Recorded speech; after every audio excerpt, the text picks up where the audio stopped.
రెండవ సమూయేలు గ్రంథము 16వ అధ్యాయము. దావీదు కొండ శిఖరము అవతల కొంచెము దూరము వెళ్ళిన తరువాత మెఫీబోషెతు సేవకుడైన సీబా గంతలు కట్టిన 2 గాడిదలను తీసుకుని వచ్చెను. 200 రొట్టెలను, 100 ద్రాక్ష గెలలను, 100 అంజూరపు అడలను, ద్రాక్షారసపు తిత్తి ఒకటియు వాటి మీద వేసియుండెను. రాజు ఇవి ఎందుకు తెచ్చితివని సీబాను అడుగగా, సీబా, గాడిదలు రాజు ఇంటివారు ఎక్కుటకును, రొట్టెలను అంజూరపు అడలును పనివారు తినుటకును, ద్రాక్షారసము అరణ్యమందు అలసట నొందినవారు త్రాగుటకును తెచ్చితిననగా, రాజు, నీ యజమానుని కుమారుడు ఎక్కడ ఉన్నాడని అడిగెను. అందుకు సీబా, చిత్తగించుము, ఈవేళ ఇశ్రాయేలీయులు తన తండ్రి రాజ్యమును తనకు ఇప్పింతురనుకొని అతడు యెరూషలేములో నిలిచియున్నాడనెను. అందుకు రాజు, మెఫీబోషెతునకు కలిగినదంతయు నీదేనని సీబాతో చెప్పగా, సీబా, నా ఏలినవాడా, రాజా, నీ దృష్టియందు నేను అనుగ్రహము పొందుదునుగాక, నేను నీకు నమస్కారము చేయుచున్నాననెను. రాజైన దావీదు బహూరీము దాపునకు వచ్చినప్పుడు సౌలు కుటుంబీకుడగు గెరా కుమారుడైన షిమీ అనునొకడు అచ్చటి నుండి బయలుదేరి వచ్చెను. అతడు వెంట నడుచుచు దావీదును శపించుచు, జనులందరూ బలాఢ్యులందరూ దావీదు ఇరుపార్శ్వముల ఉండగా రాజైన దావీదు మీదను అతని సేవకులందరి మీదను రాళ్ళు రువ్వుచూ వచ్చెను. ఈ షిమీ, నరహంతకుడా, దుర్మార్గుడా, చీపో చీపో, నీవేలవలనని నీవు వెళ్ళగొట్టిన సౌలు ఇంటి వారి హత్యను యెహోవా నీమీదికి రప్పించి, యెహోవా నీ కుమారుడైన అబ్షాలోము చేతికి రాజ్యమును అప్పగించియున్నాడు.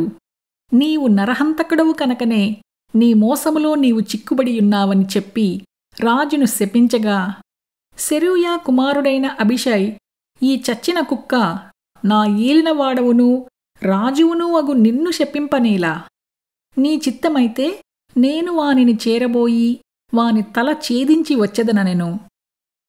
అందుకు రాజు, సెరూయా కుమారులారా, మీకును నాకును ఏమి పొందు? వానిని శపింపనీయుడి.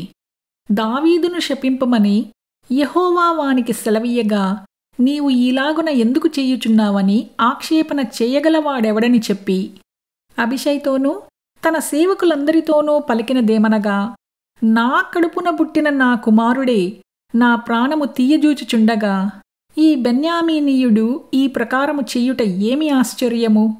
వాని జోలి మానుడి.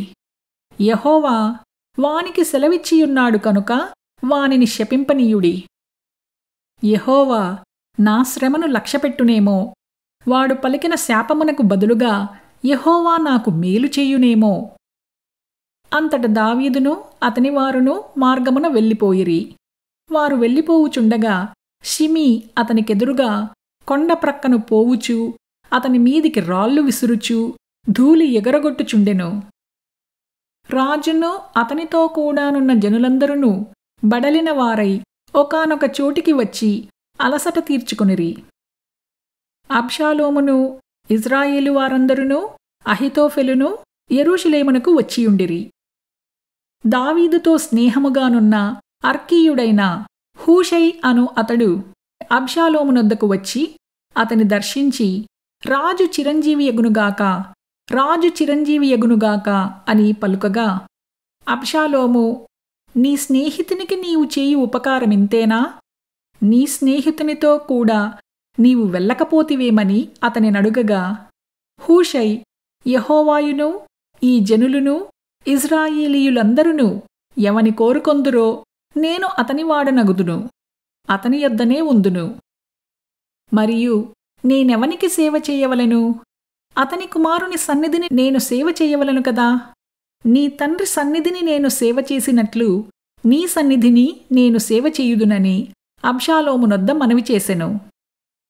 అబ్షాలోము అహీతోఫెలుతో మనము చేయవలసిన పని ఏదో తెలిసికొనుటకై ఆలోచన చేతము రమ్మనగా, అహీతోఫెలు, నీ తండ్రి చేత ఇంటికి కావలియుంచబడిన ఉపపత్నుల యొద్దకు నీవు పోయిన ఎడల నీవు నీ తండ్రికి అసహ్యుడవైతివని ఇజ్రాయేలీయులందరూ తెలిసికొందురు.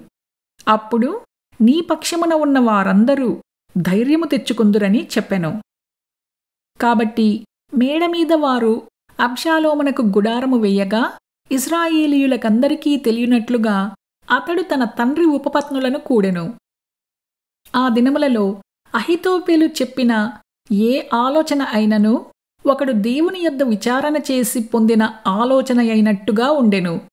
దావీదును అబ్షాలోమును దానిని అట్లే ఎంచుచుండిరి.